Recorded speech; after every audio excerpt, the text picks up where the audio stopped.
This book contains up to 4 sides per cassette. Side 1, Isle of the Dead, by Roger Zelazny. Copyright 1969 by Roger Zelazny. Narrated by Steve Grad. This book contains 190 pages on 4 sides. Roger Zelazny's first fiction sale was to a literary cavalcade in 1954. He was still in his teens at the time. When he was in his 20s, he turned his talents to science fiction, which he had always loved, and he promptly established himself as the most unusual and promising of the newer American SF writers, analog. One of the most solid talents to show up in the field in years, Galaxy. One of the outstanding science fiction writers of the decade, fantasy and science fiction. It is centuries in the future, and Francis Sandow is the only man alive who was born as long ago as the 20th century. His body is kept young and in perfect health by advanced scientific methods. He has amassed such a fortune that he can own entire planets, and he has become a god.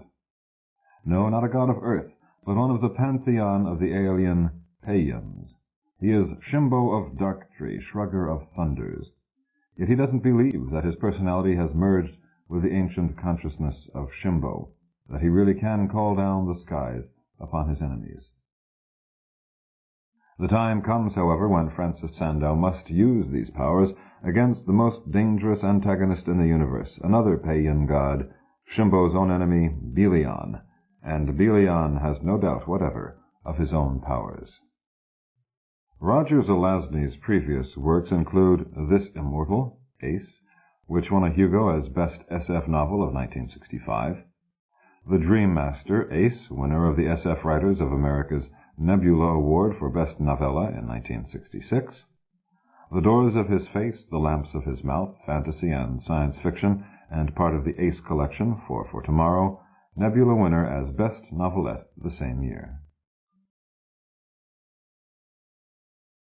Author's dedication to Banks Mebane. Chapter 1. Life is a thing, if you'll excuse a quick dab of philosophy before you know what kind of picture I'm painting. That reminds me quite a bit of the beaches around Tokyo Bay. Now, it's been centuries since I've seen that bay and those beaches, so I could be off a bit. But I'm told that it hasn't changed much, except for the condoms, from the way that I remember it. I remember a terrible expanse of dirty water, brighter and perhaps cleaner way off in the distance, but smelling and slopping and chill close at hand, like time when it wears away objects, delivers them, removes them. Tokyo Bay on any given day is likely to wash anything ashore. You name it, and it spits it up some time or other. A dead man, a shell that might be alabaster, rose and pumpkin bright, with a sinistral whirling, rising inevitably to the tip of a horn as innocent as the unicorn's. A bottle with or without a note, which you may or may not be able to read. A human fetus, a piece of very smooth wood with a nail hole in it. Maybe a piece of the True Cross, I don't know.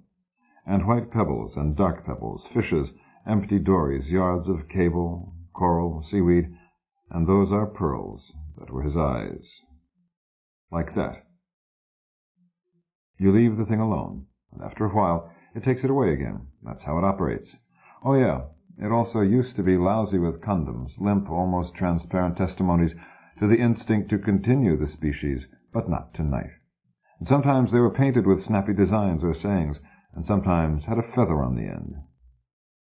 These are almost gone now, I hear, the way of the Etzel, the clepsydra, and the button-hook, shot down and punctured by the safety pill, which makes for larger memories, too, so who complains? Sometimes, as I'd walk along the beach in the sun-spanked morning, the chill breezes helping me to recover from the effects of rest and recuperation leave from a small and neatly contained war in Asia that had cost me a kid brother. Sometimes then I would hear the shrieking of birds when there were no birds in sight. This added the element of mystery that made the comparison inevitable. Life is a thing that reminds me quite a bit of the beaches around Tokyo Bay. Anything goes. Strange and unique things are being washed up all the time. I'm one of them, and so are you. We spend some time on the beach, maybe side by side, and then that slopping, smelling, chilly thing rakes it with the liquid fingers of a crumbling hand and some of the things are gone again. The mysterious bird cries are the open end of the human condition.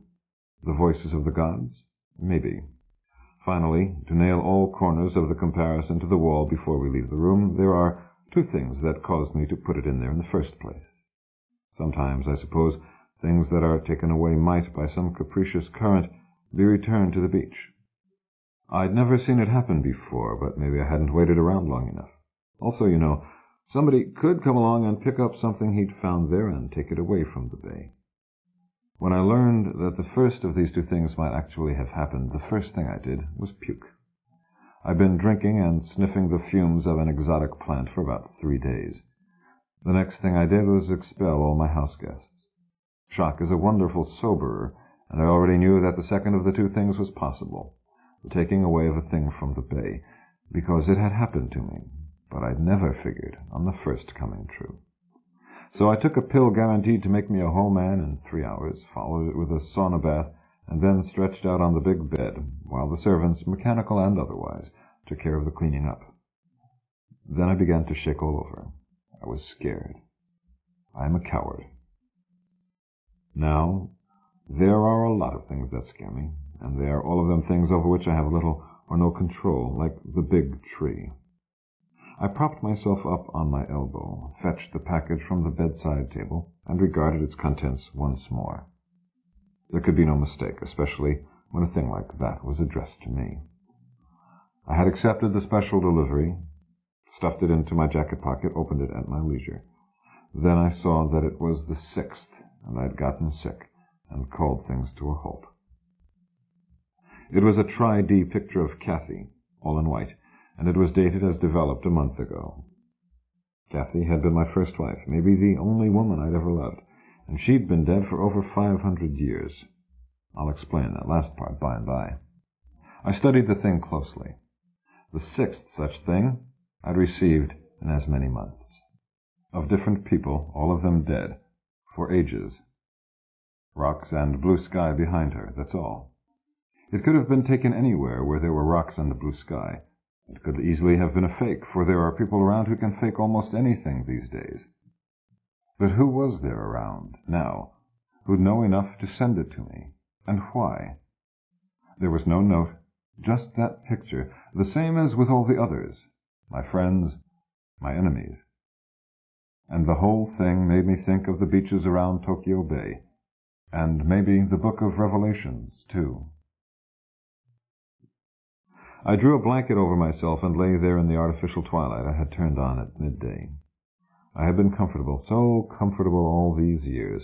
Now something I had thought scabbed over, flaked away, scarred smoothly and forgotten, had broken, and I bled. If there was only the barest chance that I held the truth in my shaking hand. I put it aside. After a time I dozed, and I forget what thing out of sleep's mad rooms came to make me sweat so. Better forgotten, I'm sure. I showered when I awoke, put on fresh clothing, ate quickly, and took a carafe of coffee with me into my study.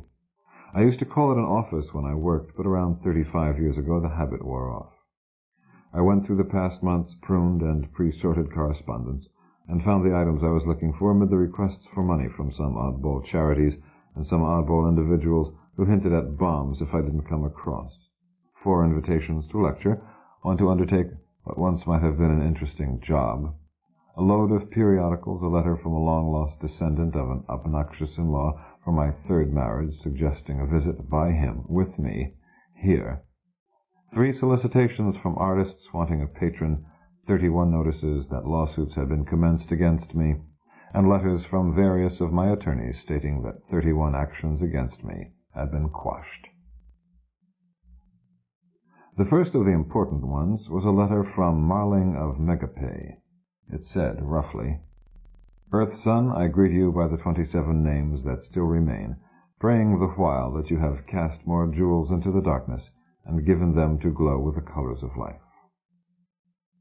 I fear that the time of the life for the most ancient and dark green body I am privileged to wear moves now toward an ending early next year. It has been long since these yellow and failing eyes have seen my stranger sun. Let it be before the ending of the 5th season that he comes to me, for all my cares will be with me then, and his hand upon my shoulder would lighten their burden. Respects.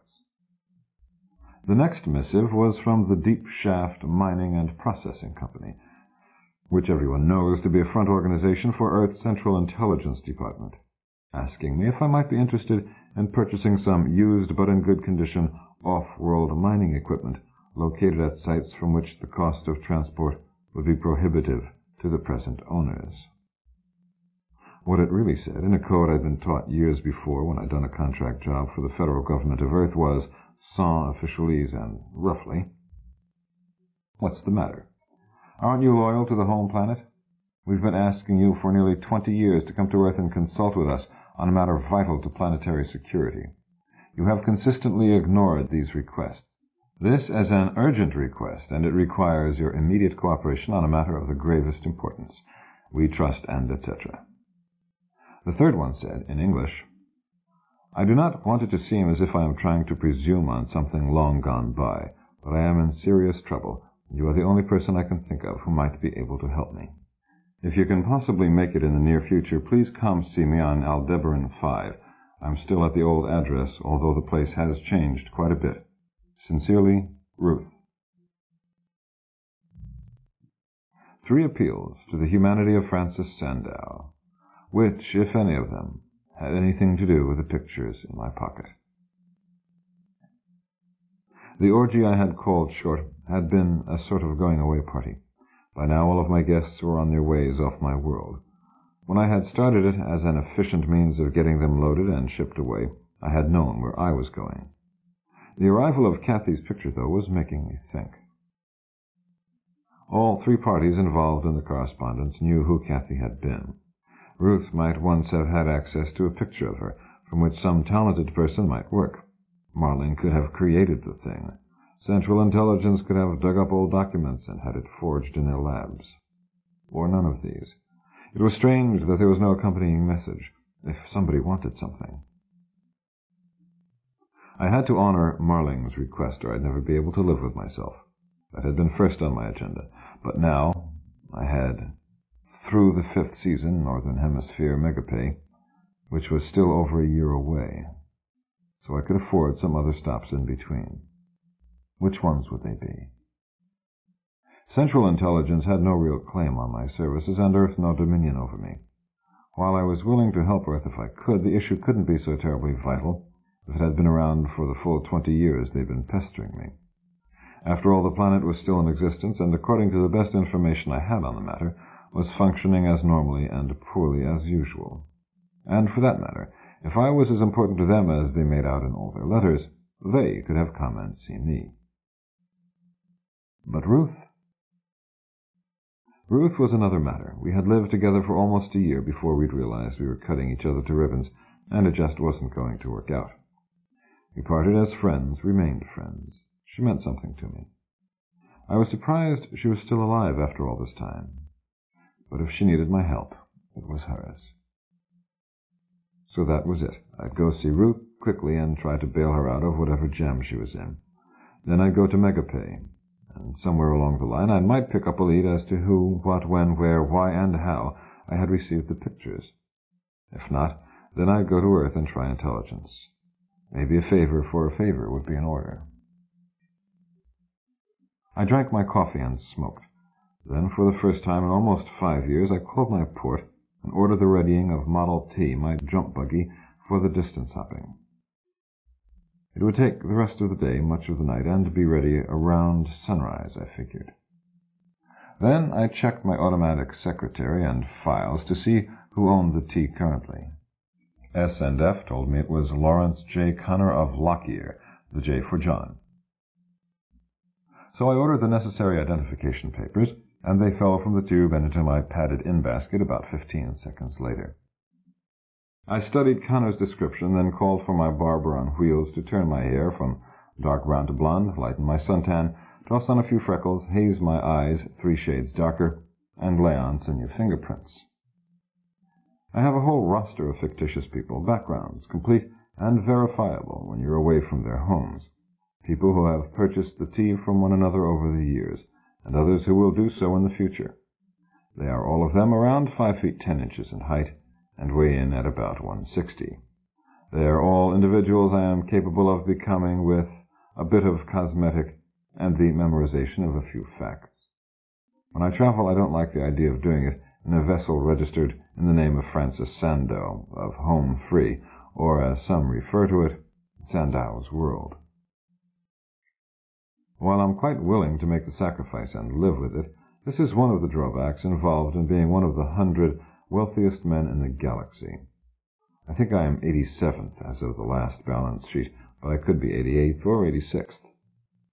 Somebody always wants something from you, and it's always blood or money, neither of which I'm willing to spend too freely. I'm lazy and I scare easily, and I just want to hang on to what I've got of both. If I had any sense of competition at all, I suppose I'd be busy trying to be 87th, 86th, or 85th, whichever. I don't care, though. I never did much, really, except maybe a little at first, and then the novelty quickly wore off. Anything over your first billion becomes metaphysical. I used to think of all the vicious things I was probably financing without realizing it. Then I came up with my big tree philosophy and decided the hell with the whole bit. There is a big tree as old as human society, because that's what it is, and the sum total of its leaves, attached to all its branches and twigs, represents the amount of money that exists.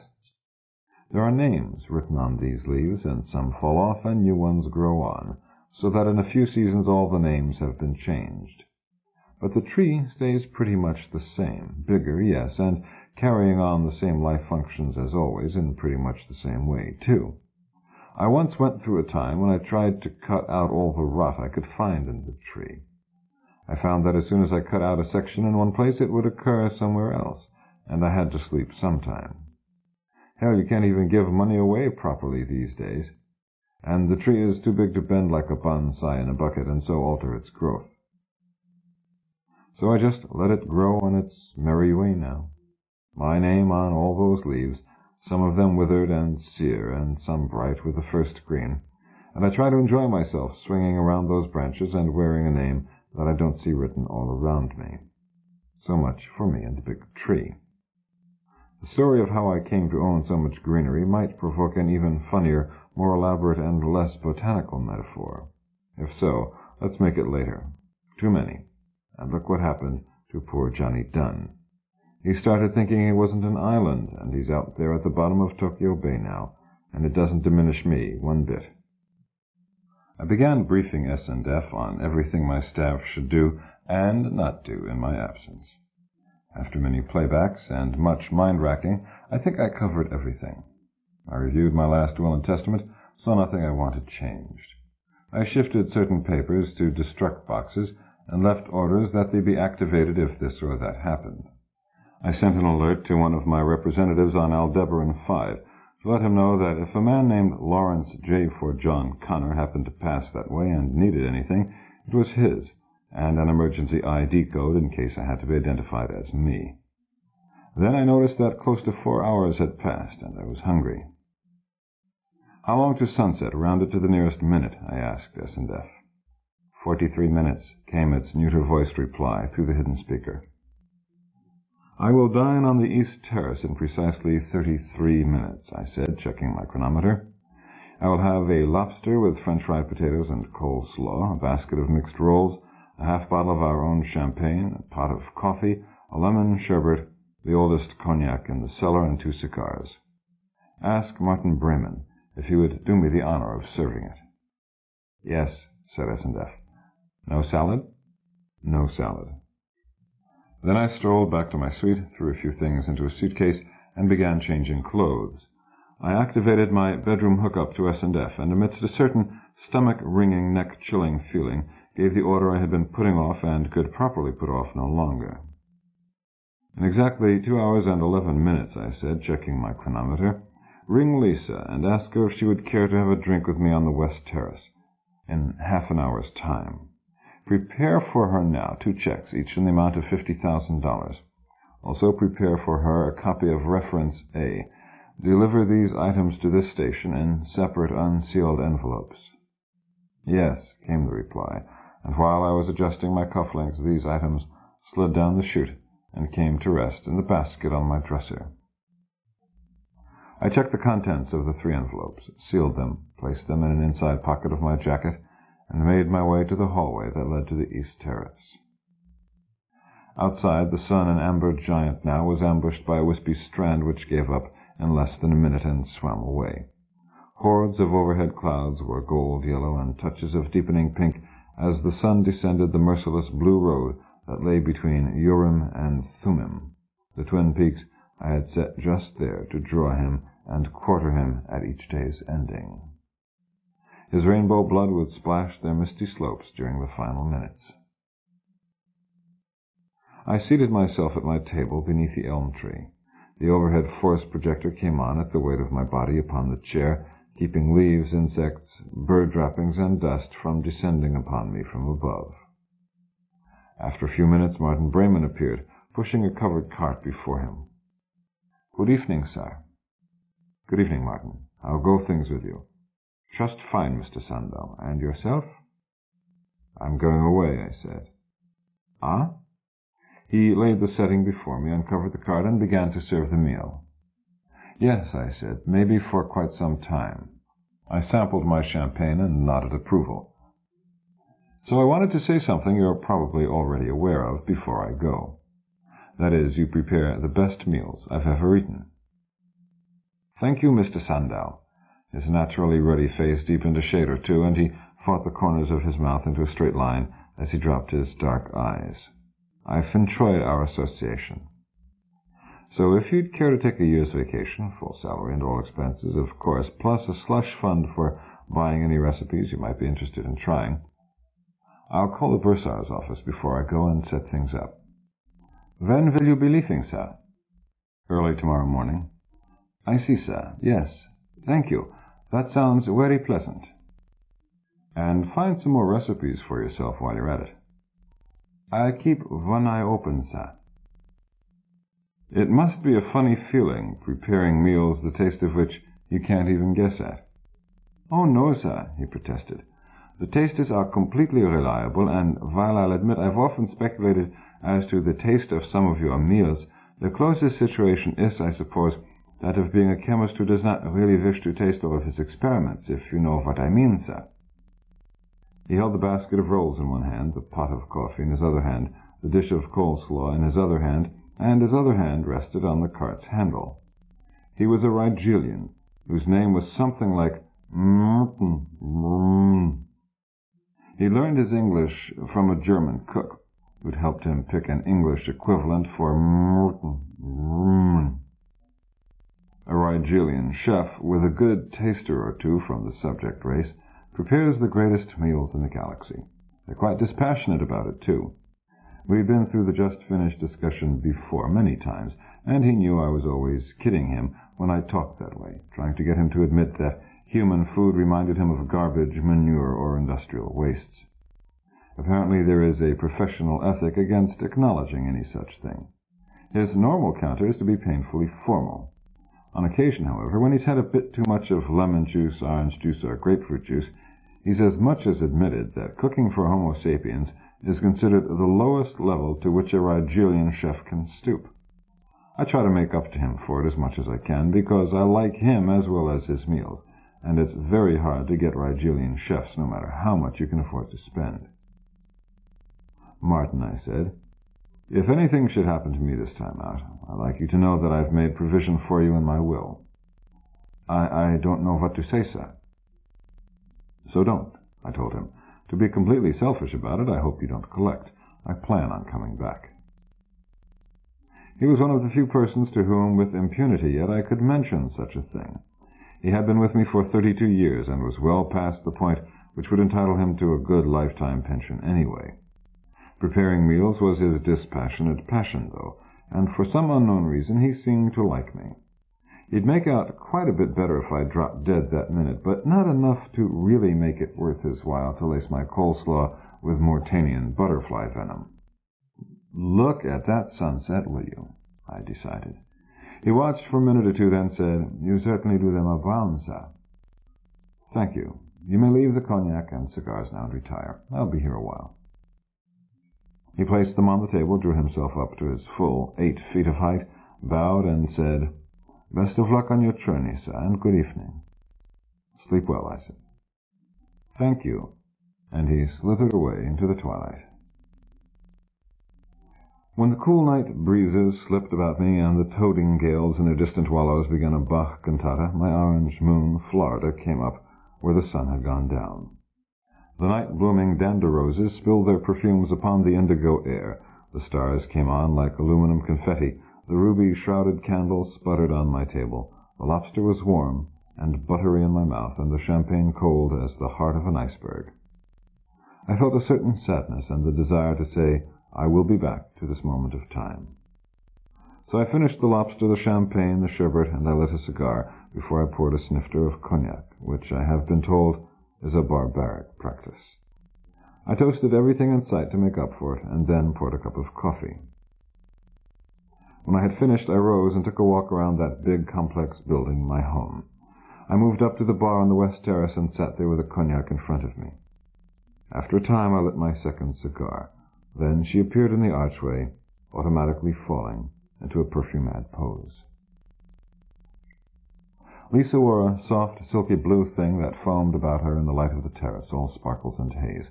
She had on white gloves and a diamond choker. She was ash-blonde, the angles and curves of her pale pink lips drawn up so that there was a circle between them, and she tilted her head far to one side, one eye closed, the other squinting. "Well met by moonlight," she said, and the circle broke into a smile, sudden and dewy, and I had timed it so that the second moon, pure white, was rising then in the west. Her voice reminded me of a recording stuck on a passage at Middle C. They don't record things on discs that stick that way anymore, but even if no one else remembers, I do. "Hello," I said. "What are you drinking?" "Scotch and soda," she said, as always. "Lovely night." I looked into her two blue eyes and smiled. Yes, as I punched out her order, and the drink was made and delivered. "It is." "You've changed. You're lighter." "Yes." "You're up to no good, I hope." "Probably." I passed it to her. "It's been, 5 months now?" "A bit more." "Your contract was for a year." "That's right." I passed her an envelope, and "This cancels it," I said. "What do you mean?" she asked, the smile freezing, diminishing, gone. "Whatever I say, always," I said. "You mean I'm dismissed?" "I'm afraid so," I told her. "And here's a similar amount to prove to you that it isn't what you think." I passed her the second envelope. "What is it, then?" she asked. "I've got to go away. No sense to your wilting here in the meantime. I might be gone quite a while." "I'll wait." "No." "Then I'll go with you." "Even if it means you might die along with me if things go bad?" I hoped she'd say yes, but after all this time I think I know something about people. That's why reference A was handy. "It's possible this time around," I said. "Sometimes a guy like me has to take a few risks." "Will you give me a reference?" she asked. "I have it here." She sipped her drink. "All right," she said. I passed it to her. "Do you hate me?" she asked. "No." "Why not?" "Why? Because I'm weak and I value my life." "So do I, though I can't guarantee it." "That's why I'll accept the referral." "That's why I have it ready." "You think you know everything, don't you?" "No." "What will we do tonight?" she asked, finishing her drink. "I don't know everything." "Well, I know something. You've treated me all right." "Thanks." "I'd like to hang on to you." "But I just scared you?" "Yes." "Too much?" "Too much." I finished my cognac, puffed on the cigar, studied Florida, and my white moon cue ball. "Tonight," she said, taking my hand, "you'll at least forget to hate me." She didn't open her envelopes. She sipped her second drink and regarded Florida and cue ball also. "When will you leave?" "Ere dawn," I said. "God, you're poetical." "No, I'm just what I am." "That's what I said." "I don't think so, but it's been good knowing you." She finished her drink and put it down. "It's getting chilly out here." "Yes." "Let us repair within." "I'd like to repair." I put down my cigar, and we stood, and she kissed me. So I put my arm around her trim and sparkling blue-kept waist, and we moved away from the bar toward the archway, through the archway and beyond into the house we were leaving. Let's make it a triple asterisk break.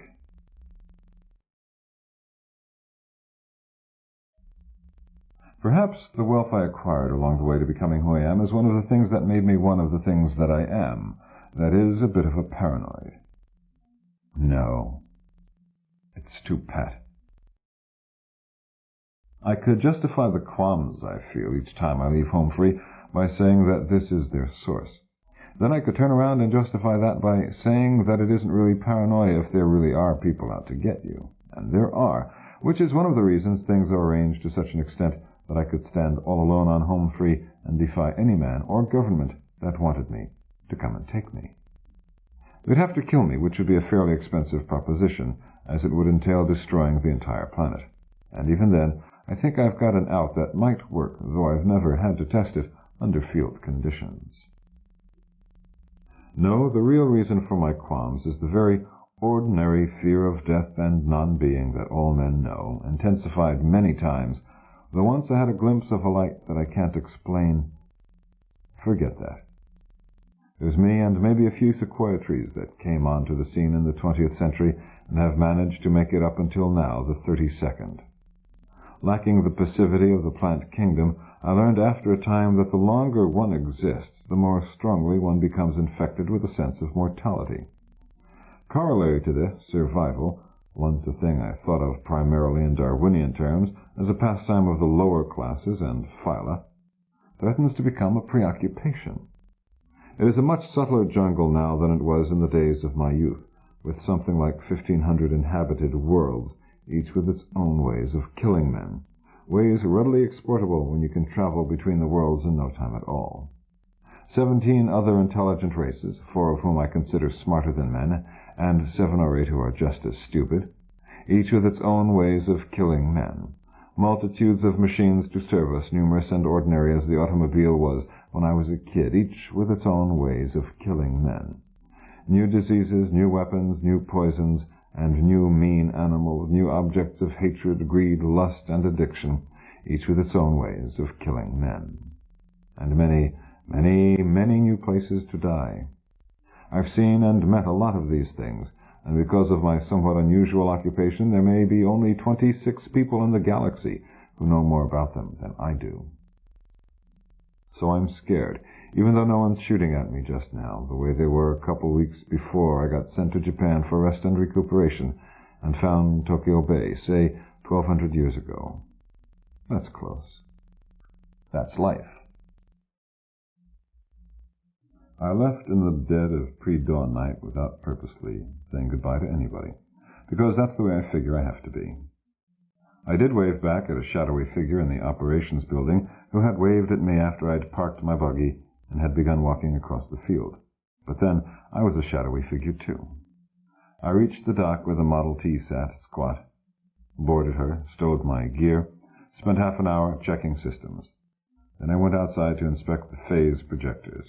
I lit a cigarette. In the east the sky was yellow. A rumble of thunder came out of the dark mountains to the west. There were some clouds above me, and the stars still clung to sky's faded cloak, less like confetti than dewdrops now. For once, it wasn't going to happen, I decided. Some birds sang, and a gray cat came and rubbed against my leg, then moved off in the direction of the bird songs. The breeze shifted so that it came up from the south, filtered through the forest that began at the far end of the field. It bore the morning damp smells of life and growth. The sky was pink as I took my last puff, and the mountains seemed to shiver within their shimmering as I turned and crushed it out. A large blue bird floated toward me, and landed on my shoulder. I stroked its plumage and sent it on its way. I took a step toward the vehicle. My toe struck a projecting bolt in a dock plate, and I stumbled. I caught hold of a strut and saved myself from a complete fall. I landed on one knee, and before I could get up, a small black bear was licking my face. I scratched his ears and patted his head, then slapped him on the rump as I rose. He turned and moved off toward the wood. I tried to take another step, then realized that my sleeve was caught in the place where the strut I had grabbed crossed over another one. By the time I disentangled myself, there was another bird upon my shoulder, and a dark cloud of them flapping across the field from the direction of the forest. Above the noise of their cries, I heard more thunder. It was happening. I made a dash for the ship, almost stumbling over a green rabbit who sat on her haunches before the hatch, nose twitching, pink, myopic eyes staring in my direction. A big glass snake slithered toward me across the dock, transparent and gleaming. I forgot to duck my head, banged it on the upper hatch plate, and reeled back. My ankle was seized by a blond monkey who winked a blue eye at me, so I patted her head and pulled free. She was stronger than she looked. I passed through the hatch, and it jammed when I tried to close it. By the time I'd worked it free, the purple parrots were calling my name, and the snake was trying to come aboard. I found a power pull and used it. "All right, goddammit," I cried. "I'm going. Goodbye. I'll be back." The lightnings flashed, and the thunders rolled, and a storm began in the mountains and raced toward me. I worked the hatch free. "Clear the field," I yelled, and slammed it. I dogged it shut, moved to the control seat, and activated all systems. On the screen I saw the animals departing. Wisps of fog drifted by, and I heard the first drops of rain spattering on the hull. I raised the ship, and the storm broke about me. I got above it, left the atmosphere, accelerated, achieved orbit, and set my course. It's always like that when I try to leave home free, which is why I always try to sneak away without telling the place goodbye. It never works, though. Anyway, it's nice to know that somewhere you are wanted. At the proper moment, I broke orbit and raced away from the home-free system.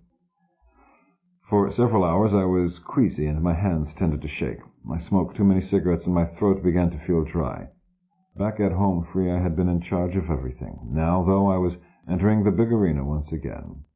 For a moment I actually contemplated turning back. Then I thought of Kathy and Marling and Ruth and Nick the long-dead dwarf and my brother Chuck, and I continued on to Phase Point, hating myself.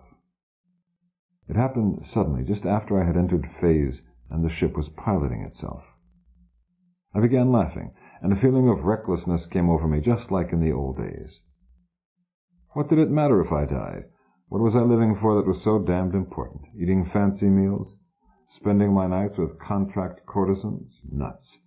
Sooner or later, Tokyo Bay gets us all, and it would get me one day, too. I knew, despite everything. Better to be swept away in the pursuit of something halfway noble than to vegetate until someone finally figured a way to kill me in bed. And this, too, was a phase. I began to chant a litany in a language older than mankind. It was the first time in many years that I had done so, for it was the first time in many years that I had felt fit to. The light in the cabin seemed to grow dim, though I was sure it burnt as brightly as ever. The little dials on the console before me receded, became sparks, became the glowing eyes of animals peering at me from out a dark wood. My voice now sounded like the voice of another, coming by some acoustical trick from a point far before me. Within myself, I followed it forward. Then other voices joined in. Soon my own ceased, but the others continued, faint, high-pitched, fading and swelling as though borne by some unfelt wind. They touched lightly at my ears, not really beckoning. I couldn't make out any words, but they were singing. The eyes were all around me, neither advancing nor receding, and in the distance there was a very pale glow, as of sunset on a day filled with milk clouds. I realized then that I was asleep and dreaming, and that I could awaken if I wished. I didn't, though. I moved on into the west. At length, beneath a dream-pale sky, I came to the edge of a cliff and could go no farther. There was water that I could not cross over, pale and sparkling, wreaths of mist folding and unfolding slowly above it. And far out from where I stood, one arm half extended, crag piled upon cold terrace, rocky buttresses all about, fog-dimmed pinnacles indicating a sky that I could not see, the whole stark as a sand-blasted iceberg of ebony. I beheld the source of the singing, and a chilliness clutched at my neck, and perhaps the hair rose upon it. I saw the shades of the dead, drifting like the mists or standing half-hid by the dark rocks of that place. And I knew that they were the dead, for among them I saw Nick the Dwarf gesturing obscenely, and I saw the telepath Mike Shandon, who had almost toppled an empire, my empire, the man I had slain with my own hands. And there's my old enemy Dango the Knife, and Courtcourt Bodges, the man with a computer mind, and Lady Carl of Algol, whom I had loved and hated. Then I called upon that which I hoped I could still call upon. There came a rumble of thunder, and the sky grew as bright and blue as a pool of azure mercury. I saw her standing there for a moment, out across those waters in that dark place, Cathy, all in white, and our eyes met and her mouth opened, and I heard my name spoken, but nothing more. For the next clap of thunder brought with it total darkness, and laid it upon that isle and the one who had stood upon the cliff, one arm half extended. Me, I guess. When I awoke, I had a rough idea of what it had meant, a rough idea only, and I couldn't understand it worth a damn, so I tried to analyze it. I had once created Berklin's Isle of the Dead to satisfy the whim of a board of unseen clients, strains of Rachmaninoff dancing like phantom sugar plums through my head. It had been a rough piece of work, especially since I am a creature who thinks in a mostly pictorial format. Whenever I think of death, which is often, there are two pictures that take turns filling my mind. One is the Valley of Shadows, a big dark valley beginning between two massive prows of grey stone, with a greensward that starts out twilit and just gets darker and darker as you stare farther and farther into it, until finally you are staring into the blackness of interstellar space itself, sans stars, comets, meteors, anything.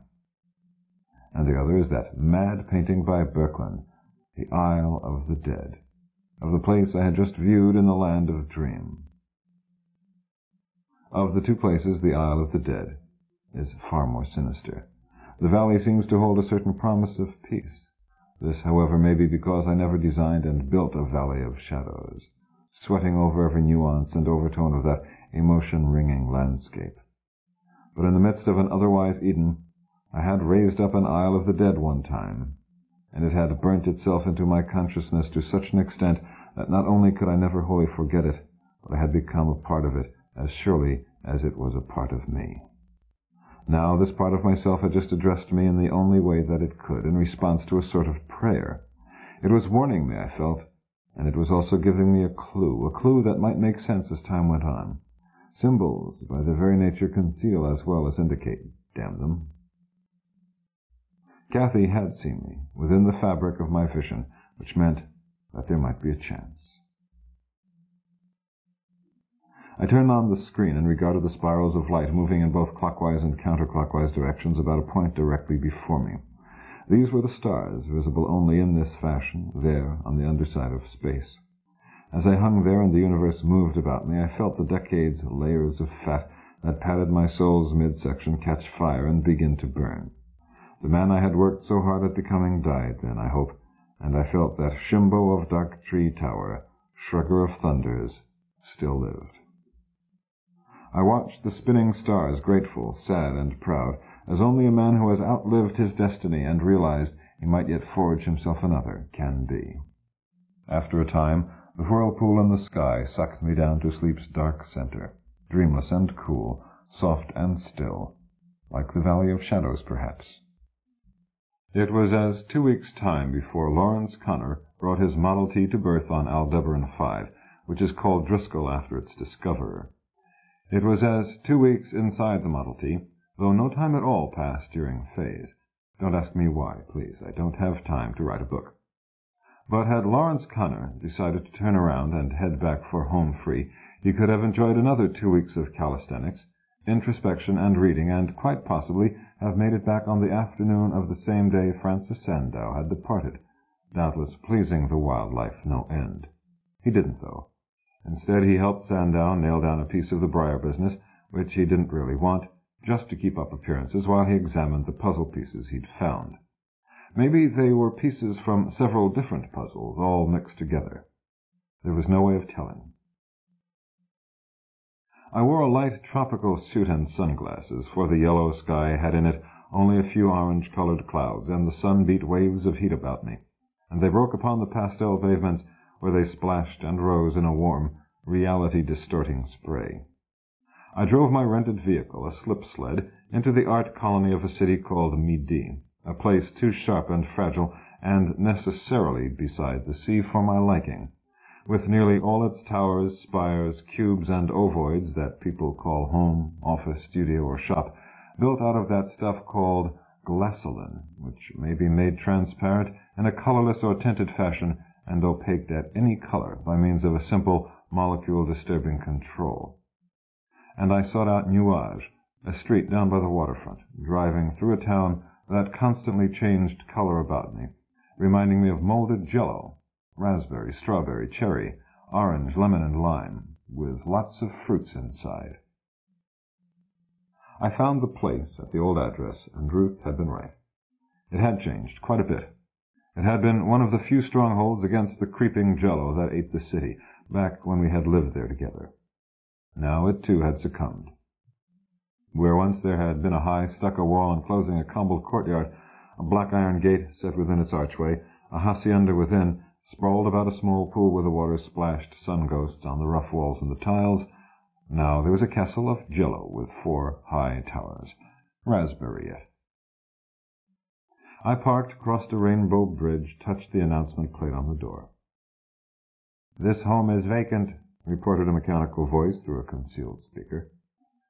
"When will Miss Laris be back?" I asked. "This home is vacant," it repeated. "If you are interested in purchasing it, you may contact Paul Glidden at Sunspray Realty Incorporated, 178 Avenue of the Seven Sighs." "Did Miss Laris leave a forwarding address?" "No." "Did she leave any messages?" "No." I returned to the slip-shed, raised it onto an 8-inch cushion of air, and sought out the Avenue of the Seven Sighs, which had once been called Main Street.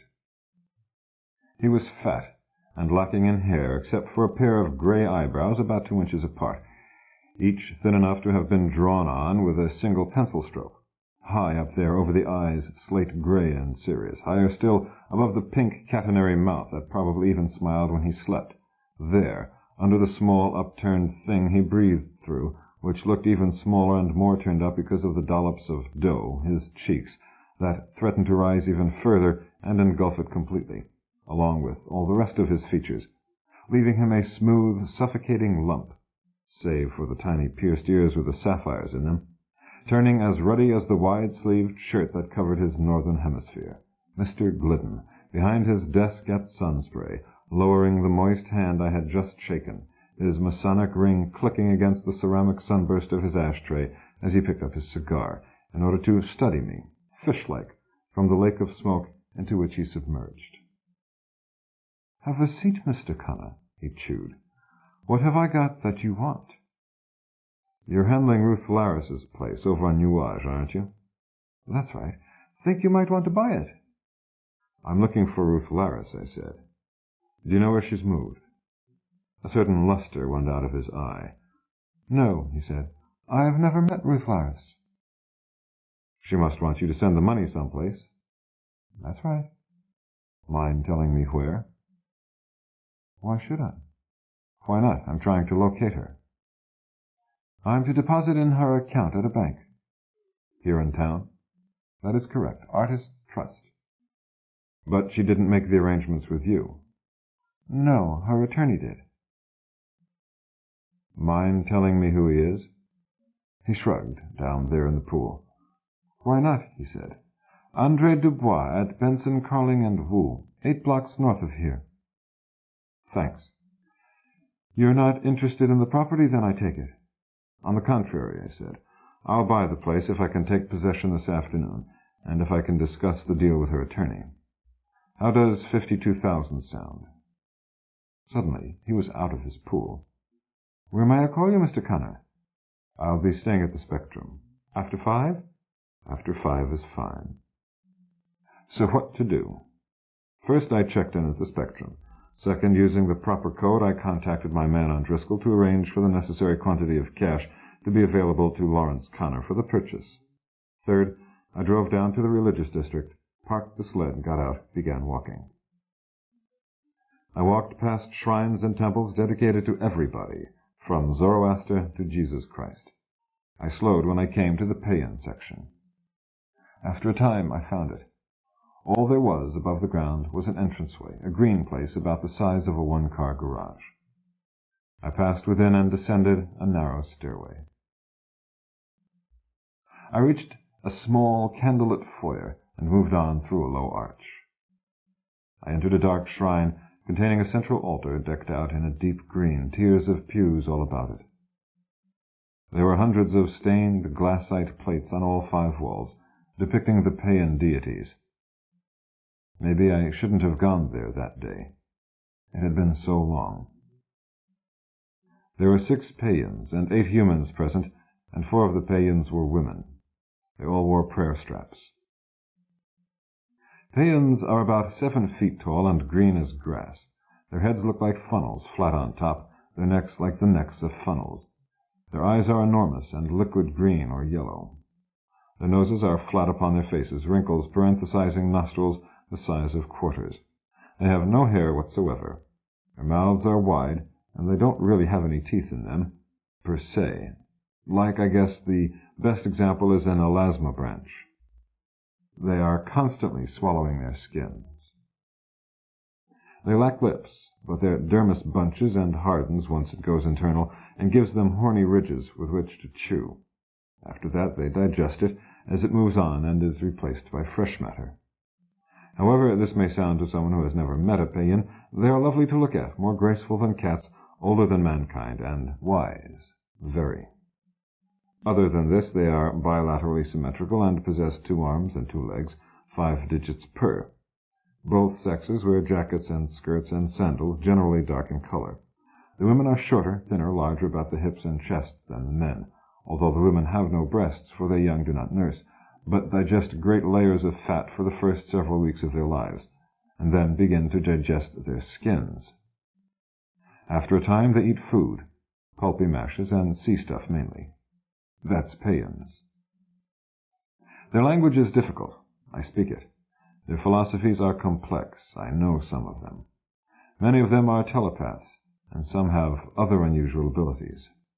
Me too. I seated myself in a pew and relaxed. I drew a certain psychic strength from pagan shrines because of my conditioning in megapay. The pagans are exceedingly polytheistic. Their religion reminds me a bit of Hinduism because they've never discarded anything. And it seems they spent their entire history accumulating deities, rituals, traditions. Struntry is what the religion is called, and over the years it has spread considerably. It stands a good chance of becoming a universal religion one day, because there's something in it to satisfy just about anybody, from animists and pantheists to agnostics and people who just like rituals. Native pagans only constitute around 10% of the Struntrians now, and theirs will probably be the first large-scale religion to outlive its founding race. There are fewer pagans every year. As individuals, they have god-awful long lifespans, but they're not very fertile. Since their greatest scholars have already written the last chapter in the immense history of pagan culture in 14,926 volumes, they may have decided that there's no reason to continue things any further. They have an awful lot of respect for their scholars. They're funny that way. They had a galactic empire back when men were still living in caves. Then they fought an ages-long war with a race which no longer exists, the Bahulians, which sapped their energies, racked their industries, and decimated their number. Then they gave up their outposts and gradually withdrew to the small system of worlds they inhabit today. Their homeworld, also called Megapay, had been destroyed by the Bahulians, who by all accounts were ugly, ruthless, vicious, fierce, and depraved. Of course, all these accounts were written by the Payans, so I guess we'll never know what the Bohulians were really like. They weren't Strantrians, though, because I read somewhere that they were idolaters. On the side of the shrine opposite the archway, one of the men began chanting a litany that I recognized better than any of the others, and I looked up suddenly to see if it had happened. It had. The glassite plate depicting Shimbo of Darktree, Shrugger of Thunders, was glowing now, green and yellow. Some of their deities are pay-apomorphic, to coin a term, while others, like the Egyptians, look like crosses between Payans and things you might find in a zoo. Still others are just weird-looking. And somewhere along the line, I'm sure they must have visited the earth, because Shimbo is a man. Why any intelligent race would care to make a god of a savage is beyond me, but there he stands, naked, with a slight greenish cast to his complexion, his face partly hidden by his upraised left arm, which holds a thundercloud in the midst of a yellow sky. He bears a great bow in his right hand, and a quiver of thunderbolts hangs at his hip. Soon all 6 Payans and the 8 humans were chanting the same litany. More began to file in through the door. The place began to fill up. A great feeling of light and power began in my middle section and expanded to fill my entire body. I don't understand what makes it happen, but whenever I enter a Payan shrine, Shimbo begins to glow like that, and the power and the ecstasy is always there. When I completed my 30-year course of training and my 20-year apprenticeship in the trade that made me my fortune, I was the only Earthman in the business. The other worldscapers are all Payans. Each of us bears a name, one of the Payan deities, and this aids us in our work in a complex and unique fashion.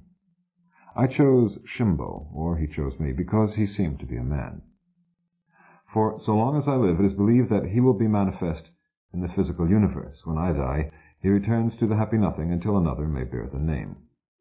Whenever a name-bearer enters a Payan shrine, that deity is illuminated in his place. In every shrine in the galaxy. I do not understand the bond. Even the Payans don't really. I had thought that Shimbo had long since forsaken me because of what I had done with the power and with my life. I had come to this shrine, I guess, to see if it was true. I rose and made my way to the archway. As I passed through it, I felt an uncontrollable desire to raise my left hand. Then I clenched my fist and drew it back down to shoulder level. As I did, there came a peal of thunder from almost directly overhead. Shimbo still shone upon the wall, and the chanting filled my head as I walked up the stairway and out into the world where a light rain had begun to fall. Chapter 2. Glidden and I met in Dubois' office at 6:30 and concluded the deal for $56,000. Dubois was a short man with a weather-beaten face and a long shock of white hair. He'd opened his office at that hour because of my insistence on dealing that afternoon. I paid the money, the papers were signed, the keys were in my pocket, hands were shaken all around, and the 3 of us departed. As we walked across the damp pavement toward our respective vehicles, I said, "Damn, I left my pen on your desk, Dubois." "I'll have it sent to you. You're staying at the Spectrum?" "I'm afraid I'll be checking out very shortly." "I can send it to the place on Nuage." I shook my head. "I'll be needing it tonight." "Here, take this one." He offered me his own. By then, Glidden had entered his vehicle and was out of earshot. I waved to him, then said, "That was for his benefit. I want to speak with you in private." The squint that suddenly surrounded his dark eyes removed their look of incipient disgust and replaced it with one of curiosity. "All right," he said, and we re-entered the building, and he unlocked his office door again. "What is it?" he asked, reassuming the padded chair behind his desk. "I'm looking for Ruth Laris," I said. He lit a cigarette, which is always a good way to buy a little thinking time. "Why?" he asked. "She's an old friend. Do you know where she is?" "No," he said. "Isn't it a trifle unusual to conserve assets in this quantity for a person whose whereabouts you don't even know?"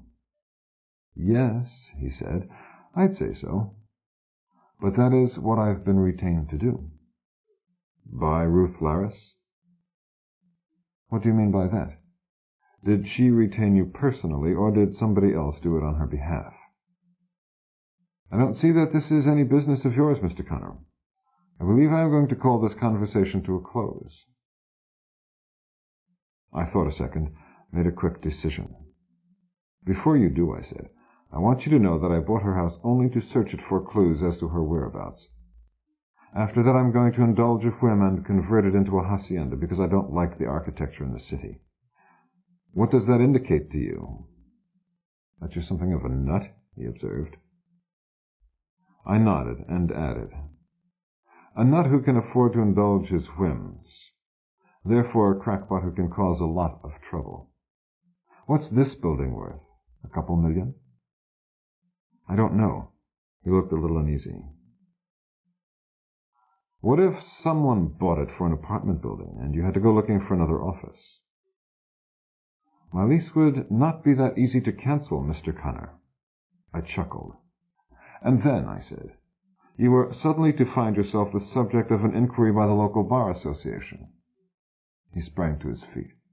You are a madman. Are you sure? I don't know what the charges would be, I said, yet. But you know that even an inquiry would give you some trouble, and then if you started running into difficulties, finding another place. I didn't like doing things this way, but I was in a hurry. So, are you sure? Are you very sure that I'm a madman? I finished. Then, no, he said, I'm not. Then, if you've nothing to hide, why not tell me how the arrangements were made? I'm not interested in the substance of any privileged communications, simply the circumstances surrounding the houses being put up for sale. It puzzles me that Ruth didn't leave a message of any sort. He leaned his head against the back of the chair and studied me through smoke. The arrangements were made by phone. She could have been drugged, threatened. That is ridiculous, he said. What is your interest in this anyway? Like I said, she's an old friend. His eyes widened and then narrowed. A few people still knew who one of Ruth's old friends had been. Also, I continued, I received a message from her recently asking me to come see her on a matter of some urgency. She is not here, and there is no message, no forwarding address. It smells funny. I'm going to find her, Mr. Dubois. He was not blind to the cut and therefore the cost of my suit, and maybe my voice has a somewhat authoritarian edge from years of giving orders. At any rate, he didn't switch on the phone and call for the cops. All the arrangements were made over the phone and through the mails, he said. I honestly do not know where she is presently. She simply said that she was leaving town and wanted me to dispose of the place and everything in it, the money to be deposited in her account at Artists' Trust. So I agreed to handle the matter and turned it over to Sunspray. He looked away, looked back. Now, she did leave a message with me to be delivered to someone other than yourself should he call here for it. If not, I am to transmit it to that individual after 30 days have elapsed from the time I received it. May I inquire as to the identity of that individual? That, sir, is privileged. Switch on the phone, I said, and call 73737373 in Glencoe, reversing the charges. Make it person-to-person to Domenic Malisti, the director of Our Thing Enterprises on this planet. Identify yourself. Say to him, Ba Ba, Black Sheep, and ask him to identify Lawrence John Connor for you. Dubois did this, and when he hung up, he rose to his feet, crossed the office, opened a small wall safe, removed an envelope, and handed it to me. It was sealed, and across the face of it lay the name Francis Sandow, typewritten. Thank you, I said, and tore it open. I fought down my feelings as I regarded the 3 items the envelope contained. There was another picture of Kathy, different pose, slightly different background. A picture of Ruth, older and a bit heavier, but still attractive, and a note. The note was written in Payan. Its salutation named me, and was followed by a small sign which is used in holy texts to designate Shimbo, shrugger of thunderers. It was signed Green Green, and followed by the ideogram for Belion, who was not one of the 27 names which lived. I was perplexed. Very few know the identities of the name-bearers, and Bilion is the traditional enemy of Shimbo. He is the fire god who lives under the earth. He and Shimbo take turns hacking one another up between resurrections. I read the note. It said, "If you want your women, seek them on the Isle of the Dead.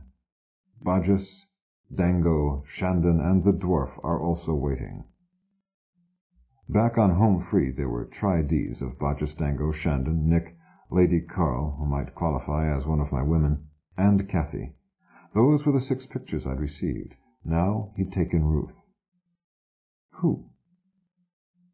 I did not know Green from anywhere that I could recall, but of course I knew the Isle of the Dead. "Thank you," I said again. "Is something wrong, Mr. Sandow?" "Yes," I said, "but I'll set it right. Don't worry, you're not involved. Forget my name." "Yes, Mr. Connor." "Good evening." "Good evening." I entered the place on Nuage. I walked through the foyer, the various living rooms. I found her bedroom and searched it. She had left the place completely furnished.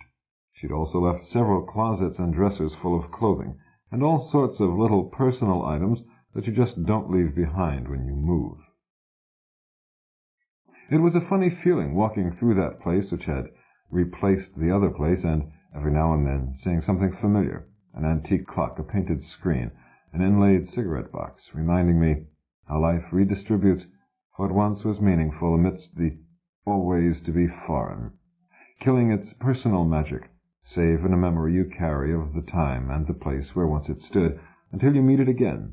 It troubles you briefly, surrealistically, and then that magic, too, dies away as, punctured by the encounter, emotions you had forgotten are drained from the pictures inside your head. At least it happened to me that way, as I searched for clues as to what might have occurred. As the hours passed, and one by one each item in the place was passed through the sieve of my scrutiny, the realization which had come upon me in Dubois' office, the thing that had ridden with me from home free since the day the first picture had arrived, completed its circuit. Brain to intestines to brain. I seated myself and lit a cigarette. This was the room where the photo of Ruth had been taken. Hers hadn't been the rocks and blue sky setting of the others. I had searched, though, and found nothing. No evidence of violence, no clue as to the identity of my enemy. I said the words aloud. My enemy. The first words I had spoken since "good evening" to the suddenly cooperative white-haired attorney, and the words sounded strange in that big fishbowl of a place. My enemy. It was out in the open now. I was wanted. For what, I wasn't sure. Offhand, I'd say death.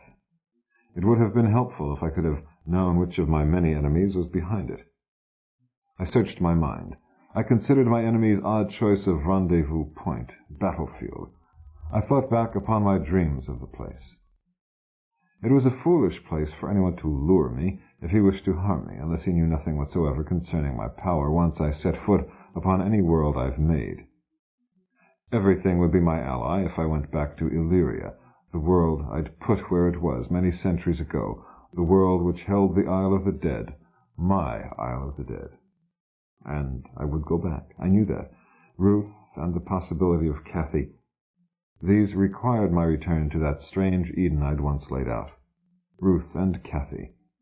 2 images which I did not like to juxtapose, but had to. They had never existed simultaneously for me, and I did not like the feeling now. I'd go, and whoever had baited the trap in this fashion would be sorry for a brief time only. And then he would dwell upon the Isle of the Dead forever. I crushed out my cigarette, locked the ruddy castle gate, and drove back to the Spectrum. I was suddenly hungry. I dressed for dinner and descended to the lobby. I noticed a decent-looking little restaurant off to the left.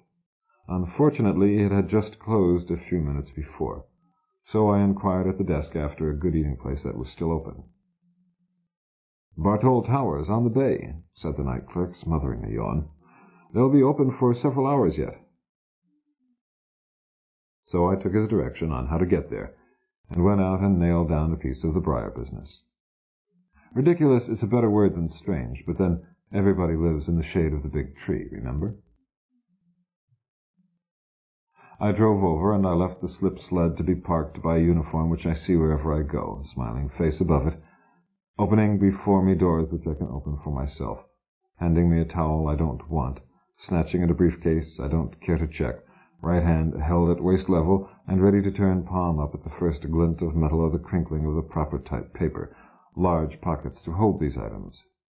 It has followed me for over 1,000 years, and it's not really the uniform that I resent.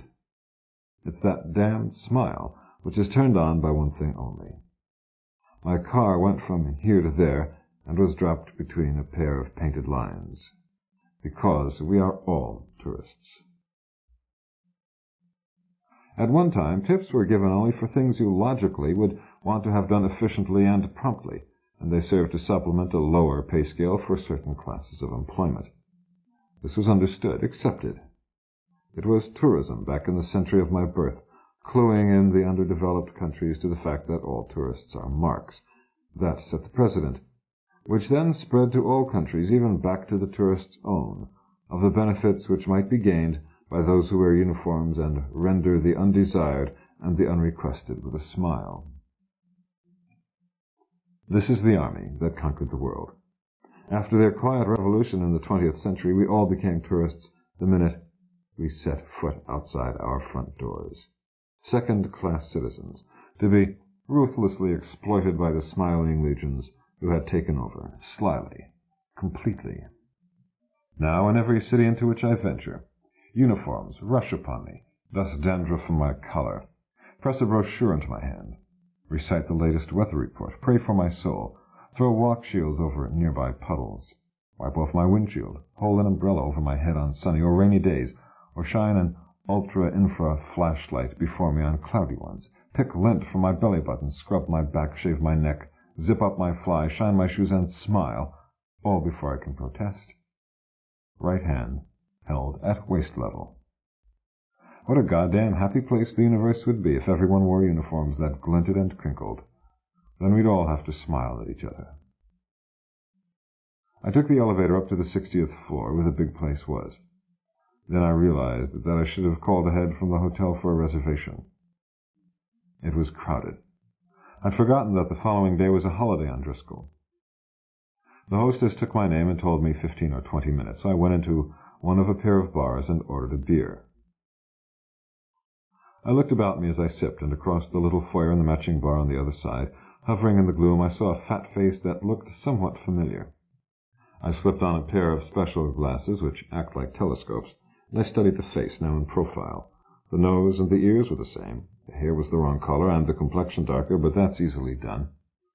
I got up and started to walk that way when a waiter stopped me and told me that I couldn't carry a drink out of the place. When I told him I was going to the other bar, he offered to carry the drink for me, smiling, right hand, at waist level. I figured it would be cheaper to buy another one, so I told him he could drink it for me, too. He was alone, a tiny glass of something bright before him. I folded my glasses and tucked them away as I approached his table, and in a fake falsetto said, "May I join you, Mr. Boehner?" He jumped just slightly within his skin, and the fat only quivered for an instant. He photographed me with his magpie eyes in the following second, and I knew that the machine that lay behind them was already spinning its wheels like a demon on an exercise bike. "You must be mistaken," he began, and smiled then, and followed that with a frown. "No, I am," he corrected himself. "But then it's been a long time, Frank, and we've both changed." "Into our traveling clothes, yes," I said in my normal voice, seating myself across from him. He caught the attention of a waiter as easily as if he'd had a lariat, and he asked me, "What are you drinking?" "Beer," I said, "any brand." The waiter overheard me, nodded, departed. "Have you eaten?" "No, I was waiting for a table across the way there when I spotted you." "I've already eaten," he said. "If I hadn't indulged a sudden desire for an after-dinner drink on my way out, I might have missed you." "Strange," I said. Then, green. "What?" "Vert, grün. I'm afraid I don't follow you. Is that some kind of code phrase I'm supposed to recognize?" I shrugged. "Call it a prayer for the confoundment of my enemies. What's new?" Now that you're here, he said, I've got to talk with you, of course. May I join you? Surely. So when they called for Larry Connor, we moved to a table in one of the countless dining rooms that filled that floor of the tower. We'd have had a pleasant view of the bay on a clear night, but the sky was overcast, and an occasional buoy light and an unpleasantly rapid searchlight were all that shone above the dark swells of the ocean. Boehner decided that he had a bit of an appetite left and ordered a full meal. He shoveled away a mound of spaghetti and a mess of bloody-looking sausages before I'd half finished my steak, and he moved on to shortcake, cheesecake, and coffee. Ah, that was good, he said, and he immediately inserted a toothpick into the upper portion of the first smile I'd seen him smile in, say, 40 years. Cigar, I offered. Thank you, I believe I will. The toothpick went away, the cigars were lit, the check arrived. I always do that in crowded places when they're slow to bring me the check. A lit stogie, a quick blue haze, and they're right beside me with the tab. This is on me, he announced as I accepted the bill. Nonsense, you're my guest. Well, all right. After all, Bill Boehner is the 45th wealthiest man in the galaxy. It isn't every day I get a chance to dine with successful people. As we left, he said, I've got a place where we can talk. I'll drive. So we took his car, leaving a uniform and a frown behind us, and spent about 20 minutes driving around the city, shaking off hypothetical tales, and we finally arrived at an apartment building about 8 blocks from Barthol Towers. As we entered the lobby, he nodded to the doorman, who nodded back to him. Think it'll rain tomorrow? He asked. Clear, said the doorman. Then we rode up to the 6th floor. The wainscoting in the hallway was full of artificial gems, some of which had to be eyes. We stopped, and he knocked at an ordinary-looking door. 3, pause, 2, pause, 2. He'd change it tomorrow, I knew. A dour-faced young man in a dark suit answered the door, nodded, and departed when Boehner gestured over his shoulder with a thumb. Inside he secured the door, but not before I'd noticed from its edge that a metal plate was sandwiched between its inner and outer veneers of fake wood. For the next 5 or 10 minutes he tested the room with an amazing variety of bug detection equipment, after giving me a keep quiet sign, and then set several bug scramblers into operation as an added precaution, sighed, removed his jacket, and hung it on the back of a chair, turned to me and said, It's okay to talk now. Can I fix you a drink? Are you sure it'll be safe? He thought about it for a moment, then said, Yes. Then I'll have bourbon and water if you've got it. He withdrew into the next room and returned after about a minute with 2 glasses. His was probably filled with tea if he was planning on talking any kind of business with me. I couldn't have cared less. So what's up? I asked him. Damn it, the stories they tell about you are true, aren't they? How'd you find out? I shrugged. But you're not going to move in on me on this one, not the way you did on those vegan mining franchises. I don't know what you're talking about, I said. 6 years ago. I laughed. Listen, I told him, I don't pay much attention to what my money does, so long as it's there when I want it. I trust various people to handle it for me. If I got a good deal in the vegan system 6 years ago, it's because some good man in my employ lined it up. I don't run around shepherding money the way you do. I've delegated all that. Sure, Frank, he said. So you're incognito on Driscoll, and you arranged to run into me the night before I deal. Who'd you buy on my staff? Nobody, believe me. He looked hurt. I tell you, he said. I won't hurt him. I'll just transfer him somewhere where he won't do any more harm. I'm really not here on business, I said, and I ran into you by pure chance. Well, you're not going to grab the whole thing this time, whatever you've got up your sleeve, he said. I'm not even in the running, honest. Damn it, he said, everything was going so smoothly. And his right fist smashed against his left palm. I haven't even seen the product, I said. He got up and stalked out of the room, came back and handed me a pipe. Nice pipe, I said. 5,000, he told me. Cheap. I'm really not much of a pipe smoker.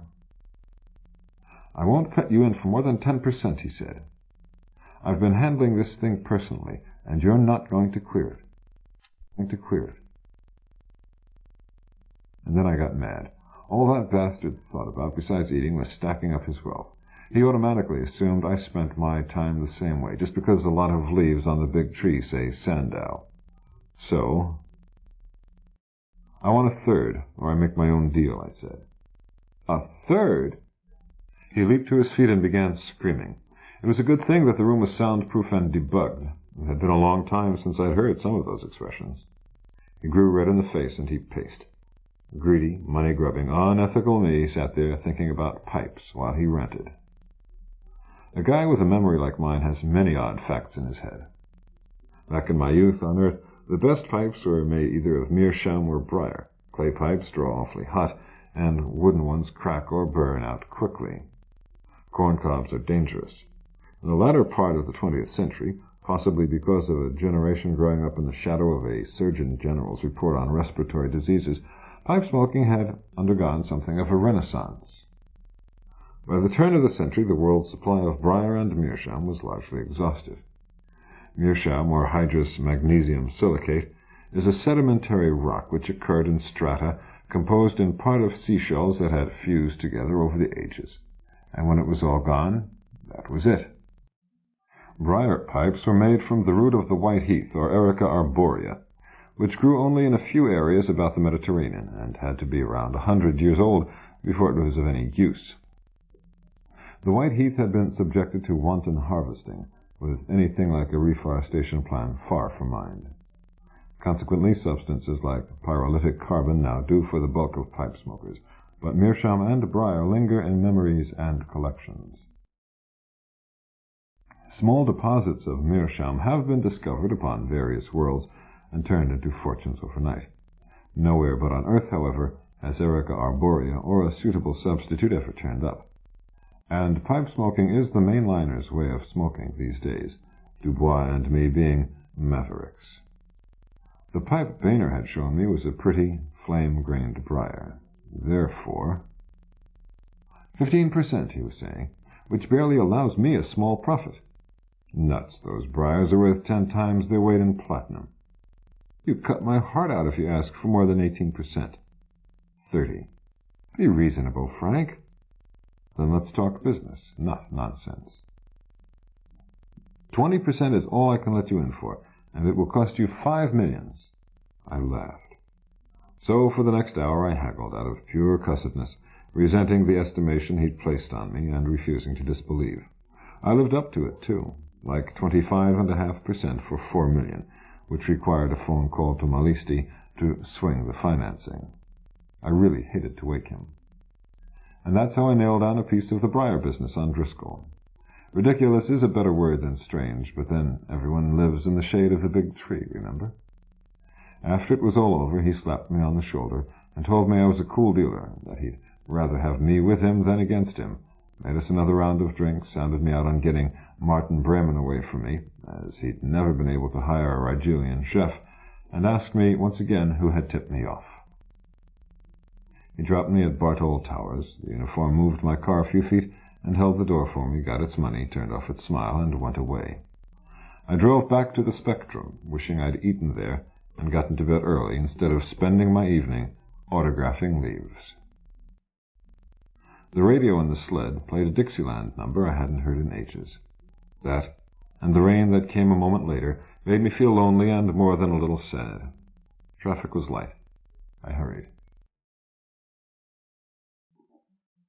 The following morning I sent a couriergram to Marling of Megapay, telling him to rest easy in the knowledge that Shimba would be with him before the 5th season, and asking him if he knew a paean named Green Green, or some equivalent thereof, who might in any way be associated with the name Belian. I asked him to reply by couriergram, reverse charge, and send his answer to Lawrence J. Connor, care of Home Free, and I didn't sign it. I planned on leaving Driscoll for Home Free that same day. A couriergram is about the fastest and one of the most expensive ways there is of sending an interstellar message, and even so, I knew there would be a lapse of a couple of weeks before I received a reply. It was true that I was running a small risk of blowing my cover on Driscoll by sending a message of that class with a Home Free return on it, But I was leaving that day, and I wanted to expedite things. I checked out of the hotel and drove to the place on Nuage to give it a final once-over, stopping for a late breakfast on the way. I found only one thing new at the Raspberry Palace. There was something in the message slot. It was a wide envelope bearing no return address. The envelope was for Francis Sandow, care of Ruth Laris. I took it inside with me and did not open it until I'd satisfied myself that there were no lurkers. Then I repocketed a tiny tube, capable of producing instant, silent, and natural-seeming death, seated myself, and opened my mail. Yes, another picture. It was Nick, my old friend Nick the dwarf, dead Nick, snarling through his beard and ready to leap at the photographer, standing there on a rocky ledge. "Come visit Illyria. All your friends live there," said a note in English. I lit my first cigarette of the day. Malisti, Boehner, and Dubois knew who Lawrence John Connor was. Malisti was my man on Driscoll, and I paid him enough so that he was, I thought, above bribery. Admitted, other pressures can be brought to bear on a man, but he himself had only learned my true identity the day before, when Baba Blacksheep had provided the key for the decoding of a special instruction. Not much time had passed in which to apply pressure. Boehner had nothing, really, to gain by bugging me. We were partners in a joint venture which represented one of those drops in those buckets people talk about. That was all. Our fortunes were such that, even if our interests did conflict on occasion, it was a very impersonal thing. He was out. Dubois didn't impress me as the sort to give away my name either, not after the way I had spoken in his office concerning my willingness to resort to extreme means to obtain what I wanted. Nobody at Home Free had known where I was going, except for S&F, whose memory of the fact I'd erased prior to my departure. I considered an alternative. If Ruth had been kidnapped, forced to write the note she had written, then whoever had taken her could safely assume I'd receive this latest if I responded, and if not, no harm done. Latest if I responded, and if not, no harm done. This seemed possible, probable. So it meant there was somebody on Driscoll whose name I'd like to know. Was it worth sticking around for? With Malisti on the job, I might be able to ferret out the sender of the latest picture. But if there was a man behind the man, and he was smart, his subordinate would know very little, might even be a totally innocent party. I resolved to put Malisti on the trail and have him send his findings to Home Free. I'd use a phone other than the one at my right hand, however. In just a few hours, it wouldn't matter who knew that Connor was Sandow. I'd be on my way, and I'd never be Connor again. "Everything that's miserable in the world," Nick the dwarf once said to me, "is because of beauty." Not truth or goodness, I'd asked. Oh, they help. But beauty is the culprit, the real principle of evil. Not wealth? Money is beautiful. So is anything else you don't have enough of. Food, water, screwing. Exactly, he announced, slamming his beer mug down so heavily on the tabletop that a dozen heads were turned in our direction. Beauty, goddammit. What about a good-looking guy? They're either bastards because they know they've got it made, or they're self-conscious because they know other guys hate their guts. Bastards are always hurting other people, and the self-conscious guys screw themselves up. Usually they go queer or something, all because of that goddamn beauty. What about beautiful objects? They make people steal or feel bad because they can't get at them. Damn. Wait a minute, I said. It's not an object's fault that it's beautiful, or the pretty people's fault that they're pretty. It just happens that way. He shrugged. Fault? Who said anything about fault? You were talking about evil. That implies guilt somewhere along the line. End of side 1. To continue, turn the cassette over.